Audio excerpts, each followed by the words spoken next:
जय हिंद दोस्तों। पहली वाली क्लास में हमने इन्फेक्शन के सोर्स, इन्फेक्शन के रूट से जैसे डायरेक्ट इनडायरेक्ट उनके बारे में पढ़ा था। तो अब हम पढ़ेंगे इन्फेक्शन के टाइप्स और पैथवे ऑफ इन्फेक्शन। इन्फेक्शन के टाइप, इन्फेक्शन के टाइप ऑफ इन्फेक्शन। तो टाइप है प्राइमरी।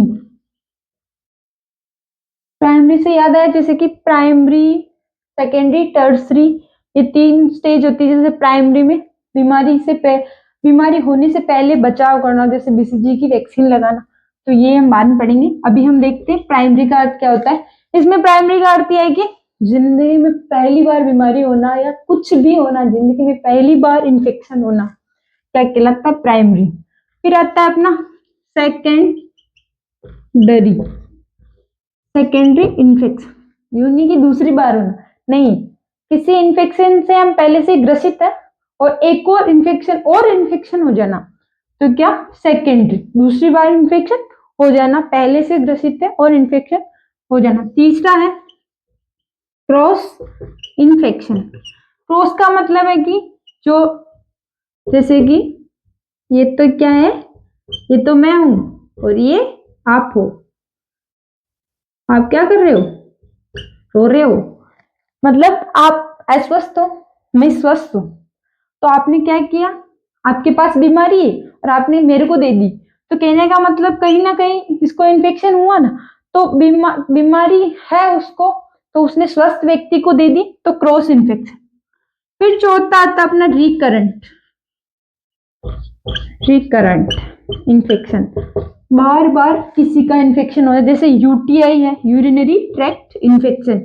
इसका जैसे फीमेल को बहुत ज्यादा होता है क्योंकि उनकी यूरेथ्रा की साइज 4 सेंटीमीटर होती है और फीमेल की 18 से 20 सेंटीमीटर होती है।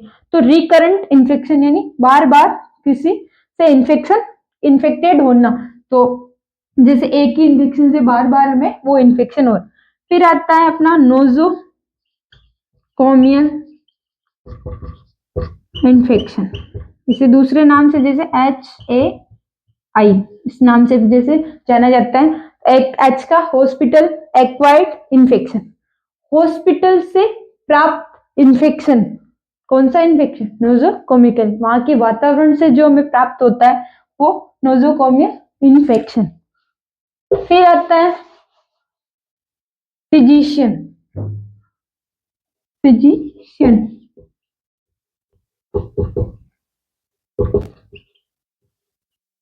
या हाइड्रोजेनिक,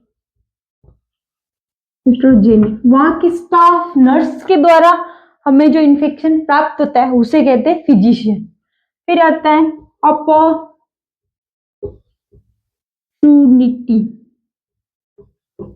अपॉर्चुनिटी, यानी बीमारी की वजह से बॉडी की इम्यूनिटी पावर कम हो जाना।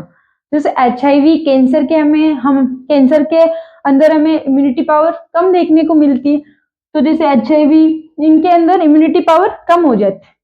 फिर आता है अपना एंडोजेनियस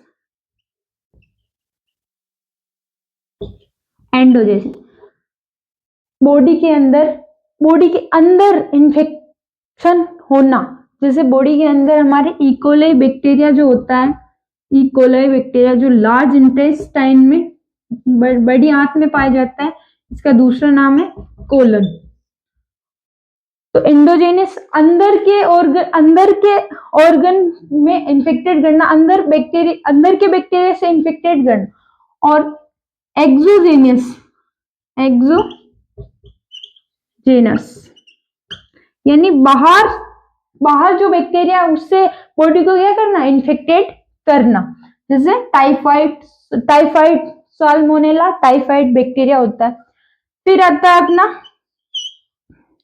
लोकल या फोकल इन्फेक्शन।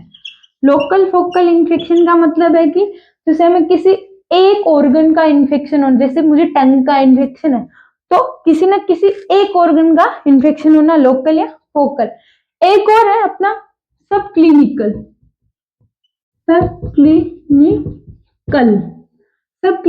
का मतलब है कि जैसे हमें ये इस प्रकार का इन्फेक्शन है, इसमें जैसे कि साइन सिम्टम तो दिख रहे लेकिन उसका डायग्नोसिस नहीं किया जा सकता। जैसे फीवर है तो फीवर से हमें थर्मामीटर लगा के हमारा टेम्परेचर चेक किया जाता, ना कि उसमें जांचें की जाती। तो कहने का मतलब सब क्लिनिकल में साइन सिम्टम तो दिखते हैं लेकिन डायग्नोसिस नहीं होता, जैसे वोमिटिंग हो गया, डायरिया हो गया, तो तमाम चीजें। फिर हम पढ़ेंगे पेथवे ऑफ इन्फेक्शन, कौन कौन से मार्ग से हमें इन्फेक्शन हो सकता है या हमारे अंदर जा सकता है। तो pathway of infection, pathway of infection, digestive system, कौन सा system, digestive system. Digestive system कैसे, जैसे कि अपन गंदा पानी पीते, गंदा भोजन करते, तो उसके अंदर से हमें बैक्टीरिया जा सकता है। फिर आता है अपना रेस्पायरेशन, इसके थ्रू भी हमें जा सकता है, जैसे ड्रॉपलेट, थूक के कण, उस तरह से जा सकता है। फिर अपना आता स्किन वुंड, जैसे हमें घाव है स्किन पे तो उसके थ्रू भी अंदर बैक्टीरिया जा सकता है। फिर है Fico oral route, Fico oral route यानी मल, फिको यानी मल, ओरल यानी माउथ, रूट यानी रास्ता। तो कहने का मतलब ये है कि मल, जैसे मधुमक्खियां होती है तो वो मल पे बैठ के पानी के वहां बैठ जाती है, फिर पानी को इन्फेक्टेड करती है, वही पानी हम पी लेते हैं, तो कहीं ना कहीं बैक्टीरिया अंदर जा सकता है। फिर आता है अपना needle and syringe, needle and syringe के थ्रू भी हमें बैक्टीरिया जा सकता है। फिर आता है फोमाइट्स, फोमाइट यानी निर्जीव वस्तु से, जैसे मैंने उदाहरण दिया था कि ये मार्कर है, इसको मैंने छुआ, मैं यहाँ पे रख दूं, कोई और आके इसको छू जाए तो वो इन्फेक्शन कहीं ना कहीं बैक्टीरिया उसके अंदर जा सकता है, तो उस थ्रू। फिर आता है